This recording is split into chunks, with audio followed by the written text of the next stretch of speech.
Background ভালো করছিস। চল চল সরা, তুই বল কি জিজ্ঞেস করবো দাদা? না অফ হবে নাই, টপিক নেই, কোনো টপিক নেই আমাদের কাছে, কোনো টপিক নেই। গ্র্যান্ড ক্যানিয়ন কিভাবে হয়েছে আমার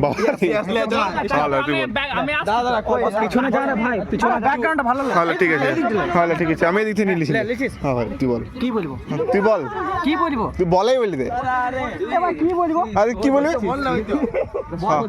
হ্যাঁ বালিটা তুই বল, বালিটা কবে থেকে আছে? বালিটা কবে থেকে আছে? এই বালিটা কিভাবে উৎপন্ন হয়েছে? বালিটা রে বল Grand Canyon. Yes, Grand Canyon উৎপন্ন। দেখো আমি তোমাকে বলছি কয়েকশো কোটি বছর আগে, শুন গল্পটা, কয়েকশো কোটি বছর আগে যখন নিরক্ষীয় রেখা এই মানে যে সমতলে এই যে কি বলে গড়বেতা জায়গার যে এই গণগণিটা আছে না, তো এই গণগণিটা প্রায় কয়েকশো কোটি বছর আগে এখানে মরুভূমি ছিল। এটা হচ্ছে একটা মূল বক্তব্য। তারপরে এই মরুভূমিগুলো বায়ুর ক্ষয়ের ফলে একটি বড় বড় উঁচু টিলার সৃষ্টি হয়েছে। সেগুলোকে আমরা কি বলি জানি?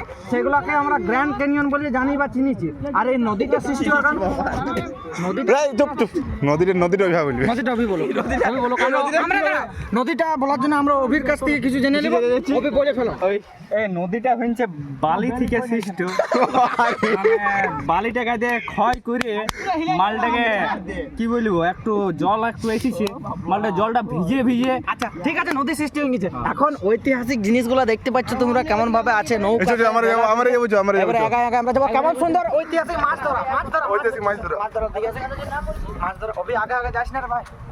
এই দেখছো কেমন সুন্দর মাছ ধরছে। এই দেখো ছোট ছোট বাচ্চা এদিকে পয়সা দিবে আসে 10,000 5,000 টাকা করে। আমার কাছে নাই না। এই আমি মোনার ইন্ডি আর দেখো কেমন মাছ ধরছে, দেখছো? ও হোয়াট এ ভিউ। এইখান থেকে দেখতে পাচ্ছ তোমরা সুন্দর। আচ্ছা চমকাই দিচ্ছে ভাই আমাকে। ভাই তুমি চমকাই দিলে, আমি ধরে আসছি, ও ধরে আসছি। এই জলের মধ্যে যে পাথরগুলো সব চীনা মাটির পাথর। চীনা মাটির পাথর একদম। এই মেডিসিন জিজ্ঞেস করি এগুলো তুলো না। আপনার নাম? ওগুলো তুলো না, কোলা। বয়ফ্রেন্ড আছে, তো কি হবে? আমরা কোনো কিছু করতে ওটা বড় কথা নয়।